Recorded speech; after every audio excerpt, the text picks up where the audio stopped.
Aujourd'hui, on entend souvent parler de qui entre les USA et la Corée du Nord a le plus gros missile, ou alors du dernier épisode de Game of Thrones.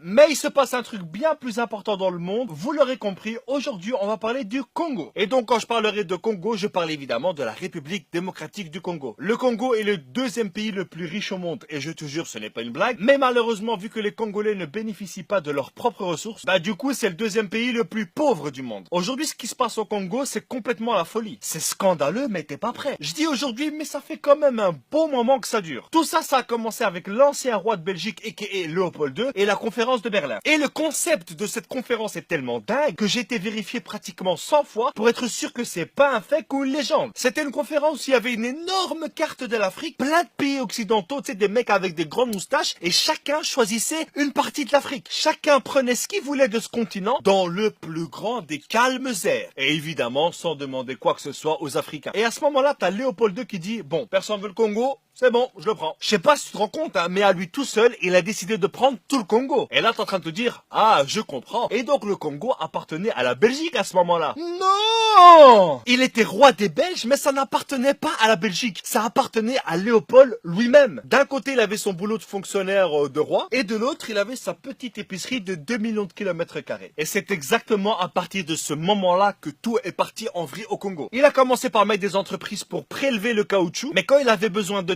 qui malheureusement appartenait à d'autres êtres humains. Les négociations, elles étaient super simples. Je te donne 3 vélos, une casserole et tu me donnes ta terre. Et évidemment, si la personne d'en face refusait, c'était encore plus simple. Tu me donnes ta terre ou je te prends la vie. Et avec ses explorations, ses exportations, cette envie de richesse, il a à lui seul décimé pratiquement 15 millions de personnes. Ce qui représentait à l'époque quand même la moitié de la population congolaise. Là, c'est chaud là. Là, c'est chaud, quoi. Et le pire, c'est qu'il a jamais mis les pieds au Congo. Il faisait tout ça à distance. Évidemment, un jour, t'as les Congolais qui en avaient un peu marre de cette situation et qui ont exigé leur indépendance. Et là, t'as les Occidentaux qui ont dit, ok, ça va, vous pouvez. Du coup, il y a les Congolais qui élisent leur premier ministre, c'est Monsieur Lumumba, et leur premier président, c'est Monsieur Kasavubu. Et là, tu dis, ils ont un premier ministre, ils ont un président, ils l'ont élu, c'est bon, ils sont indépendants. Mais c'est mal connaître l'Occident. Le Congo avait évidemment son armée constituée de Congolais, sauf tous les hauts gradés, caporal, chef, capitaine, ce que tu veux, ils étaient tous belges. Donc pour un Congolais, tu lui dis qu'il est indépendant, mais que son chef s'appelle quand même Eric Van Den Put,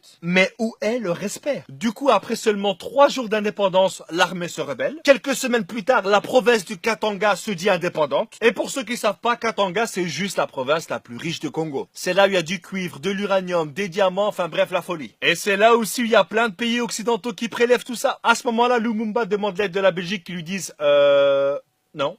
Mais en même temps, les rebelles qui voulaient que Katanga soit indépendante, eux, ils étaient soutenus par la Belgique. Et on se demande bien pourquoi, mais évidemment ceci ça ne nous regarde pas. Donc en gros, leur indépendance, elle a duré max 48 heures. Lumumba, qui n'était pas trop d'accord sur ce qui se passe au Congo, a demandé à la Belgique et à d'autres pays d'arrêter de voler leurs richesses. Et devinez quoi? Il a été tué. Mais ça, on commence à avoir l'habitude. Et l'officier qui a fait ça, il a gardé les dents de Lumumba dans son jardin, histoire de garder des preuves pour dire c'est moi qui l'ai fait. Ensuite, il y a eu Mobutu, et ensuite, il y a Kabila Père, qui, entre parenthèses, lui aussi s'est fait tuer dans des circonstances. Voilà, on n'a rien vu. On ne voit rien, on sait pas. Et là, il se passe un truc de dingue. T'as le politique belge Louis Michel qui travaille pour l'Europe, qui vient au Congo et qui dit, vu que Kabila Père est mort, on va donner le pouvoir logiquement à son fils, alors qu'il y avait un vice-président. Et ça a été justifié en disant que, vu qu'il y a des conflits, voilà, on va mettre son fils en attendant d'avoir des élections. Ça a duré 5 ans. Ça fait quand même beaucoup la période de transition. Et aujourd'hui, ça fait 16 ans qu'il est président. Et là, il est en train de vouloir changer la constitution, histoire de rester encore 2-3 siècles. Je sais pas si vous êtes au courant, mais il y a quelques années, il y avait un zoo de Congolais à Bruxelles. Et quand je te dis zoo de Congolais, je te parle pas d'animaux venant du Congo, mais bien d'un zoo humain de Congolais, où des familles belges venaient toucher les petits cheveux crépus des petites filles congolaises. Ah, comme c'est mignon! Aujourd'hui, un élément qui fout bien la merde au Congo, c'est le coltan. C'est juste un élément indispensable dans nos smartphones. Ça empêche à notre smartphone de trop chauffer et ça lui empêche d'effacer toutes nos données lorsqu'il s'éteint. Tu comprends maintenant à quel point ce truc est super important. Et pourquoi c'est aussi grave? Eh bien tout simplement parce que ce sont des femmes enceintes, des enfants, des hommes qui sont payés 2 € par jour pour extraire ce précieux minerai. Et il y a des millions de personnes qui meurent à cause de ça. Et tous les fabricants de smartphones, d'ordinateurs, de tablettes utilisent le coltan congolais. Et ce coltan qui pourrait faire vivre tout le Congo est sorti illégalement vers le Rwanda qui le réenterre pour qu'ils puissent dire on est les premiers producteurs de coltan au monde. Quoi ?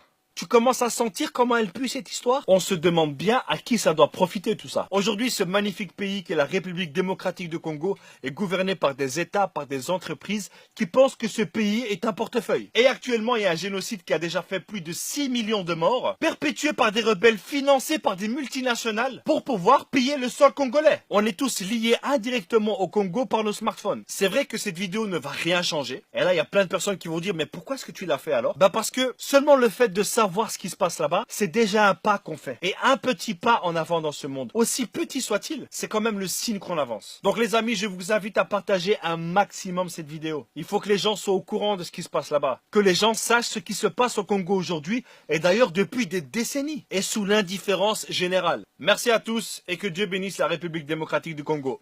Ciao.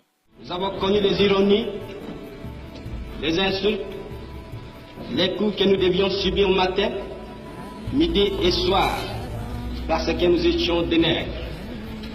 Nous avons connu que la loi n'était jamais la même, selon qu'il s'agissait d'un blanc ou d'un noir.